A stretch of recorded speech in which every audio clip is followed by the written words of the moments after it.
Hey everyone, this is Brady Nash and Jeff Vanlaningham. Today we are talking about going from money-driven to people-driven.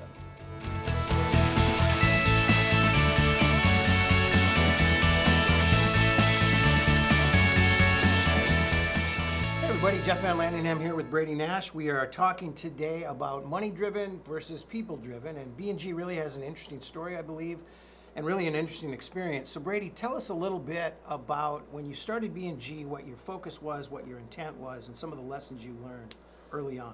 Yeah, well, it started in college. I was the kid going to school, probably like a lot of you. I didn't really know what I wanted to do, and I wasn't interested in business or sales at the time. But I got pitched on a network marketing company. Had never seen the concept. I'm sure everyone watching this at some point has bought candles, soaps, some sort of cleaning wear or some sort of vitamin, something, right? And so I got pitched the concept of network marketing. But really the thing that was interesting for me was they broke down the cash flow quadrant, and a book based upon or by Robert Kiyosaki called Cash Flow Quadrant, and it just explained how cash flow works between entrepreneurs, or essentially from being an employee, being self-employed, being a business owner, or an investor. And they explained how typically business owners or investors were the ones controlling the money, and I thought that was interesting. I never really thought about business, and so what it did for me was it made me dream and think about, like, hey, maybe I can think bigger. Maybe what if I could make a ton of money? Like, I never really thought about that before. I thought it's like, hey, if I had a job and I made $40,000 a year, I'd be set. I'd be so grateful for that, and I would. And lots of people live on that or less than that. But I never really had bigger dreams than that. And so it really stretched me to think about, hey, it's possible for me to, talk to people, sell services that people pay for, build recurring revenue, build a business, create leverage by building a team. And so that's where my creative juices around making wealth and what that could do. So that's where the dream kind of got instilled in me was, geez, imagine, I think they pitch, you recruit a bunch of people on the 8th level, you get like $82,000 a month. What would you do? Well, holy cow, that'd be amazing, right? And what if you did 10% of that business plan, even $8,000 a month, recurring revenue, residual? That would be unbelievable. And so that's where, when I was 18, my mind started changing and started dreaming about, geez, what could I do with that? Man, I could take care of my parents, my family. I knew I wanted to be a dad one day. I knew I wanted to be married. I didn't want to have those financial struggles, and I felt like, hey, here's a path that I could do that. So that's where I kind of started. When I was 18, I ended up, dropping out of school second semester because I was making more than I would with my college degree. I was really good at recruiting people, inspiring people, because I truly believed it. I think a big thing for me is I saw a model that I thought everyone should do. And so that's where it kind of got started. And then we got into, long story short, that's a story for another day, we ended up transitioning to payment processing. The reason I did that was I saw a way to build recurring revenue without trying to recruit a bunch of people and sell everyone on this business plan. I saw a way that I could go and help local businesses save money, and I could get paid off providing payment processing services. So I'm like, hey, I can get paid on my own efforts. Great, let's go do that. So that was about September of 05. And that just kind of grew. Like, again, we were really focused on making money for ourselves. What would that do for us making that money? Well, in the process, there's little things. That wasn't like one day. There's a progression of helping these small entrepreneurs in these small towns, anywhere from one business owner, a husband-wife combination. Maybe they had a handful of employees. They were struggling. For us, when we were selling payments, it was really actually authentically wanting to help them. It wasn't about just trying to sell them a product for me to make money. It's like, geez, these guys are paying a lot of money at the time.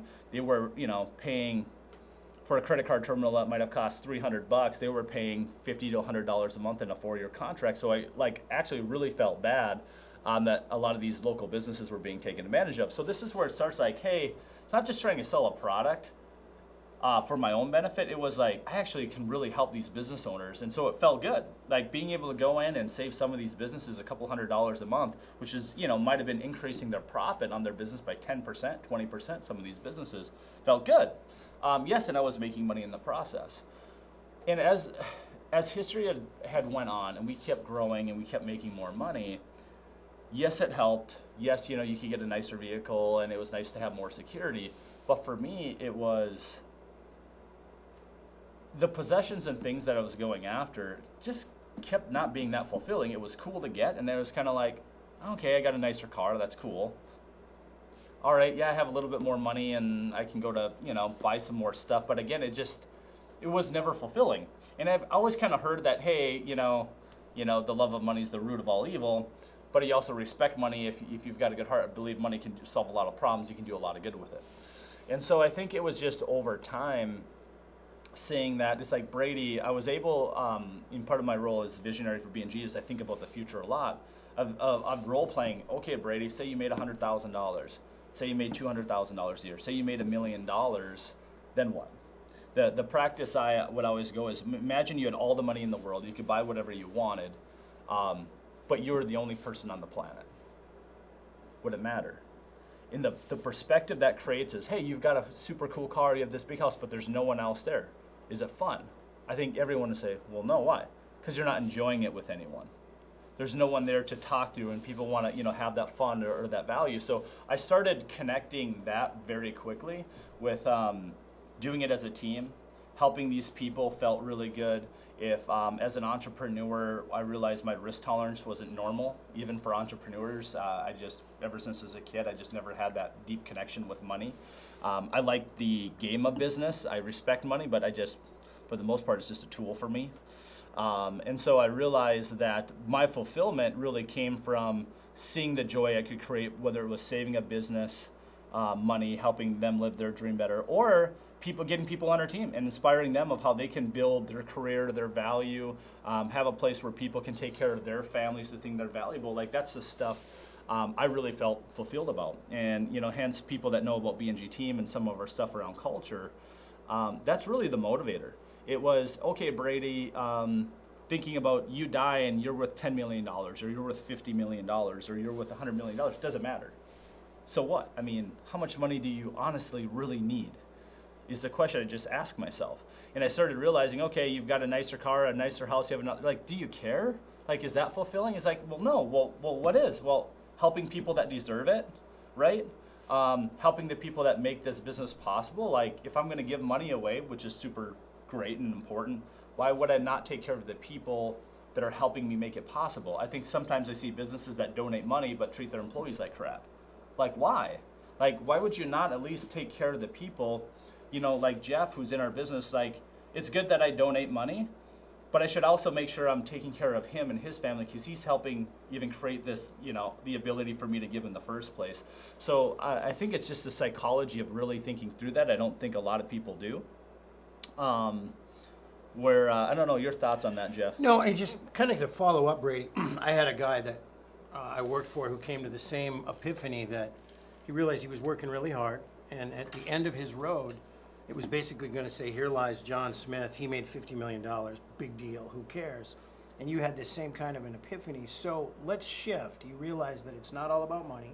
Yeah. We want to be people-driven, but that's pretty words, that sounds good, it's fun to carve that into a planner. How do you actually live by that? What does putting people first as opposed to being money-driven mean? How does it look to you? How do you actually exemplify that in our actions? I think there's a couple different ways. I think I don't look for taking the easy route. Sometimes that could be how we handle HR. We're like, well, how is that? Well, it's time. When I think about money, it's I'm looking to make the right decision, not the easy decision. Personally in the business, we've had sales reps that were high-performing sales reps that I found out later. After you hear something once, you take it with a grain of salt. But if you start seeing a trend of people having issues with someone, you got to investigate. And we've had to let sales reps go that were not hitting our core values, and it costs us money. Like, financially, it set us back. But I wanted to set the standard of what was acceptable behavior and what wasn't. We've had employees that maybe weren't performing at the highest level, but they were going through different stuff personally, whether that's mentally or their health wise. That for the business, honestly, they weren't performing at the level. We could have let them go, and we chose to know, like, do you have someone's back or do you not? Ultimately is what it comes down to. It's like saying, hey, I'm going to be married to this person, but when they get sick, I'm out, right? Well, for us as a company, it's like, hey, we're going to stand by our employees and do everything we can. Now, they have to want to, too. They got to be putting in the effort. But the first time that they have an issue, whether it's, in their health or wellness or performance, it's the first thing we do is kick them to the side of the road. And so for me, I look at, are they working for it? Can I help coach them through that process? And sometimes it works out. And we've had people that have grown and have become tremendous, assets in the community, not just for us, for BNG as well. And some people it didn't. But at least I know that, hey, we tried, and sometimes people met with us or they didn't. And that costs you money. Sometimes it's not just about, hey, P&L, what's the most amount I can squeeze out of this lemon, right? Where's the juice? I think that's benefited us in the long run. I think it's important for me that the people at the company see the consistency of that I'm not looking to cut people's legs out from beneath them. And I think that ties back to your culture. I think it ties back to people having trust in you. If people can't trust me as a business owner, if people can't trust you as a business owner, what's their effort going to be? Think about that. If they can't trust you, how do they operate? How quick are they to make decisions? How confident are they? Are they looking for other jobs? Because they're like, geez, I don't know if I'm going to have a job or not. So if you're creating an environment where people can't trust you, they see how you've treated someone else, they see how you badmouth someone else. Again, this goes back, we talked about core values and culture and how you operate, consistency. When people feel secure, they feel that, hey, if I do a good job and I work, I know this place is going to support me. There's been companies that have done this, right? They're struggling. Instead of laying people off, they said, across the board, we're all taking pay cuts so we can keep everyone on. People rallied around it. Those are the things that motivate and empower people. Hey, we're in this together. And so for me, that's rewarding. And I think about no matter how much money we make, and I want to make more money, and I want to build and grow the business. I'm not anti-money. I want to be very clear about that. I don't think money is evil. But how you build your business matters. What are your kids going to say about you? And you might say, well, I don't care. Well, you should. If you have a pile of money and no one likes you, and people talk about how you cut people's legs out because of your position, is that really what you want? That's not what I want. Now, there's a difference between also caring about what everyone thinks, and sometimes, you've got to have thick skin in business, and you can't make especially if you're in politics, right? You can't make everyone happy. You're going to piss off half the people. But if you have values that you operate from and you're consistent with that this is my path, not everyone's going to agree with who you are and what you are, but if you're consistent, I think most people will respect that and they know what you're getting. And for me, it just goes back to people matter. Talk is cheap, and how can I show to our team that people matter? And the reality is what does that mean for us? Is we have so many people applying for positions here. I'm not saying that to brag. I'm just saying we have people applying, as you know, Jeff, willing to take pay cuts because they're so unhappy with that. They're actually getting paid really well. Yep. These are six-figure people, executives, presidents from other companies. And they're taking pay cuts to come here because there's I see what you guys are doing, and you guys care about the community, you care about your people. I can get on board with that vision. I just want something more in my life. And so for us, again, it's just another example of how this isn't just a me thing, what Brady Nash thinks. This is a movement people want to feel valued.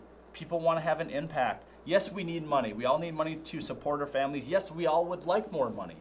But it's not the end-all, be-all. It's a combination of, yep, I need to make sure my needs are met, and yes, I'd like the opportunity, if I do a good job, to be able to make more and be rewarded appropriately. But I also want to have value. I want to add value to the team I'm working with. I want to add value to the customers I'm serving, and I want to know that someone appreciates that, and that there's a real, true, if you want to call it measuring stick, a line of what's expected.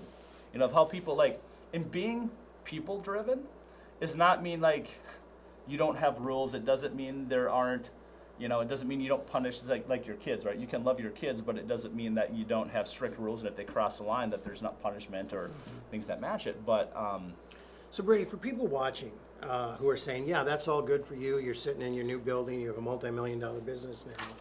But I'm a small startup. I'm an entrepreneur. I'm working on razor-thin margins. I'm not a charity. Profit matters. How do they get over that hump? How do they get to this point where they can truly live people-driven and eliminate that fear that is going to come up? So here's the thing. The only reason we were really successful early on is, one, we hustled really hard when we were young, but we couldn't afford to pay. Like, we didn't have the funds. When we were like you guys, the whole thing we had was a vision and how we treated people. So almost all the early people were friends of mine, friends and family, that were paid well below what we could, because we couldn't afford to pay them, but they believed that, hey, we trust Brady and the guys at BNG, like that one day when we can, like, we'll be taken care of. Because how we treat us, like, there's a trust thing. And I think most of the people that came here, and Jeff, you can say, is like, I believe in your vision, and I believe that, you know, I don't have all the answers, but you're gonna make it right. And the reason I've been able to do that now for 15 years is because we continually do that. Like, I screwed that up one time, 15 years of history of doing it's gone. Like, that's all it takes. That's the scary part, is that's why being consistent with your values of how you make decisions is so important. So early on, when you're a smaller company, getting people that really care about you in the business is super important. And you get that by showing them you care, by showing them they're valuable. Like, you look at relationships. Our relationships, think about this, because I really believe business and relationships are hand in hand. You see people that might make a combined income of $50,000, $60,000 a year, but they could have tremendous passion and love in the relationship because what? How they treat each other, right? And then you see people that make multiple, six-figure household incomes, right? And they get divorced. Why? Because they're focused on money, not each other. Am I right? You're right. And so why do you see there's millionaire athletes or billionaire people commit suicide? They lose something. Why? Because they're not fulfilled. It's not just about money. They're depressed. And I believe it's because a lot of people learned that science of achievement, but not that art of fulfillment, right? And the reality is, as people, I believe we're meant to be connected to other people. We care about what other people think. We want to feel valued. If you don't have that, you feel empty, you feel depressed, you feel lonely. And that's what sparks this stuff. So there's a thing for me that's been able to keep me driving, is because I care so much about the people, and I know we have a lot of people that care about it, keeps me driving. I don't want to let anyone down, because I realize you came here, or Andy, you came here, and there's people that, I don't take that lightly. That you could spend your time working at any other business doing really, really well. I don't want to let you guys down. And hopefully, the team sees that. And so as an entrepreneur, for you guys, it's you lead in front of the line. You guys have probably seen that pic where it's like a boss is behind with the whip, right? Hey, go and do this. A leader's in front of the line saying, let's go, right? So again, all of these things that you guys see, I believe it's the consistency of people matter, talk is cheap, and you really want to have motivated people that empower and care about your business. You need to be motivated and empower them. And show them, and I believe you have a stronger team. And for what it's worth, we have hit the Inc. 5000 list now 5 years in a row. I didn't get into business to win awards, but it's a nice validation of what we're doing seems to be working. And the energy that we have, I have a whole group of people that I trust, and I think that's been built through history of interaction, of showing that you trust each other. Yeah. And I think too, Brady, one of the things you talk a lot about is it's not just about where we want to go and how big we want to get, but we want to do it the right way. And I think that on a daily basis, BNG exhibits and exemplifies those characteristics. I know for me personally, after I'd started here and I'd been here a few months, I had a job offer. I don't even know if I ever told you this, but I'll tell you on camera. I had a job offer that had come along, a really big job. And doing my due diligence, I of course talked to my wife. And I remember my wife telling me, she's like, absolutely not. She's like, you come home every day in a good mood, and it's not been that way at other jobs. You love what you're doing, you're passionate, you love the people that you get to work with. She's like, there's no zero on a paycheck that could substitute those kind of things. And she was right. And you're absolutely right. You've created an environment where people feel, like they're part of something. We feel like we're doing something really good, and it's an honor. So it's you're right. It kind of goes back to, we've had people, and unfortunately what I've seen happen a lot is people that chase the dollar, especially early on. If you jump around, they can increase their salary really quick. The problem is they get into a situation where they're making good money and they hate their job. They're working in a place that they chase just for the dollar. But here's the problem that we're seeing too, people. There's people applying that make really good incomes and they're miserable. But you know what the problem is? They've raised their standard of living. So now the problem is, to be honest, there's people that are trapped because they're overpaid for a position or their skill set. So to move to another company, it's like, listen, I've got people internally I can bring up that have probably earned it for less money that have more experience. you can't take the pay cut, like we can't hire you. So they're stuck because of whether it's their mortgage, their vehicles, their standard of living, and now they're stuck. So now you're stuck in a position where you chase that dollar, where it's like they're depressed. They're like, how do I get out of it? And they're stuck. And so unless they can turn around, that's the thing of early on. So I also would advise, like when thinking about my kids, is don't just chase the dollar. Like, what do you really enjoy doing? Build yourself when you can afford to do it, because you're right. Once you do, get married, once you start having kids, the reality is you can't make nothing. I could not have started BNG or the business, what we did with Ryan and Tyler, if I was not an 18, 19-year-old kid that could afford to use credit cards, that could afford to go and literally do the prac studies, right? Going for the weekends to make money. I couldn't have did that. I was fine sharing a home and having multiple renters of college kids on the floor to do it, and hustling and working really hard to do that. I couldn't have done that if I had them. So I think understanding your position is also super important. And priorities change, your opportunity changes. So as early as you can, I'd say start now, because as it gets later, you can't always afford to take the same sacrifices, because it's not my sacrifice I would have been taking. It would have been that of my kids or my wife, which I don't think would have been fair, is the reality of it. Yeah. And you see people that go through that, what happens? Well, you make a decision. And the ones that go after the business, they end up typically getting divorced. And that's super unfortunate. Yeah. Well, Brady, certainly we thank you for sharing your time and your experience. It's very valuable, and you certainly are a guy who walks the walk and doesn't just talk the talk. Yeah, and just to wrap this up, it's like, what are we trying to accomplish? It's like, again, I want to look back and be proud of what we're doing. And so, yes, I want to build a business, but how we build it. And I'm hoping that when we show you can have success, truly caring about your employees, truly caring about your customers, providing more value than what you charge them. Having a place that we're investing into our people, things like the dream manager position, or how we're inspiring people, whether that's to start their own business, or to, learn a different language, or do that trip, or buy a home, whatever it is that we can help them, it shows that you care.